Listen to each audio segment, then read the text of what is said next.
حالانکہ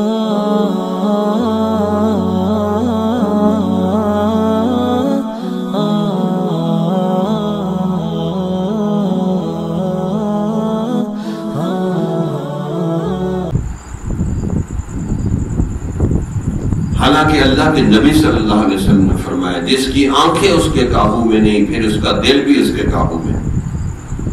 اسی کا ترجمہ علامہ اقبال نے شعر میں کیا، تیری نگاہ پاک ہے تو پاک ہے دل بھی، کہ حق نے کیا ہے دل کو نگاہ کا پیرو. جیسی تمہاری نگاہ ہوگی ویسے ہی اللہ تمہارا دل بنا دے. اس لیے فرمایا نپ دا ایول ان دا بٹ، برائی کو یا بیماری کو شروع میں روک لو، رک جائے گی، آگے بڑھ گئی تو نہیں رکے گی.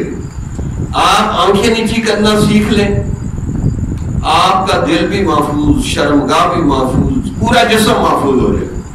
اس لیے اللہ نے آنکھوں کے اوپر سریع الحرکت پردے لگائے، کانوں پہ پردہ نہیں لگایا، منہ پہ نہیں لگایا، اور کسی جگہ پردہ نہیں لگایا، آنکھوں پہ پردہ لگایا، اور لگایا بھی بڑا تیز ہے کہ پلک جھپکنا. ہمارے حضرت فرماتے ہیں اس لیے تیز ترین پردہ آنکھوں پر لگایا کہ اگر پردہ یہ نیچے کرنا مشکل ہوتا تو کل قیامت والے دن اللہ پوچھتا کیوں بد نظری کی؟ بندہ کہتا جی وہ نظر نیچے کرتے کرتے کچھ دیر ہو گئی.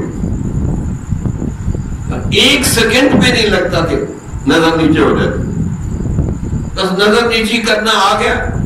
جو بندہ اپنی نظر کو نیچی کر لیتا ہے، بد نظری سے بچتا ہے، حدیث میں آتا ہے اللہ تعالیٰ اس کو ایمان کا مزہ اور حلاوت نصیب کر دیتا ہے. مولانا شبیر احمد عثمانی فرماتے ہیں جو بندہ بد نظری سے بچ جاتا ہے اللہ تعالیٰ اس کو ولایت کا نور عطا فرماتا ہے، ولی اللہ بنا کے اس کو موت دے گا. لیکن آج کل مردوں اور عورتوں کے لیے جہاں کو ایجوکیشن ہے تو وہاں تو بہت مشکل ہے. مذاق اڑاتے ہیں لڑکے اور لڑکیاں اللہ کے قرآن کا مذاق اڑاتے ہیں کہ یہ کیا اللہ نے قرآن میں نازل کر دیا، نعوذ باللہ.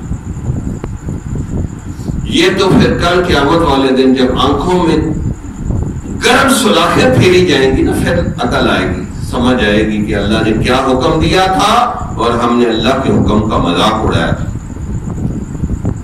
توفیق مانگے اللہ سے کہ یا اللہ ہماری نظریں نیچے رہنے کی توفیق عطا فرما.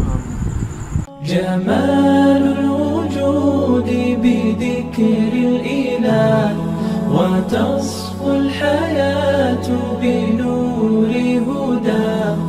جمال الوجود بذكر الإله وتصفو الحياة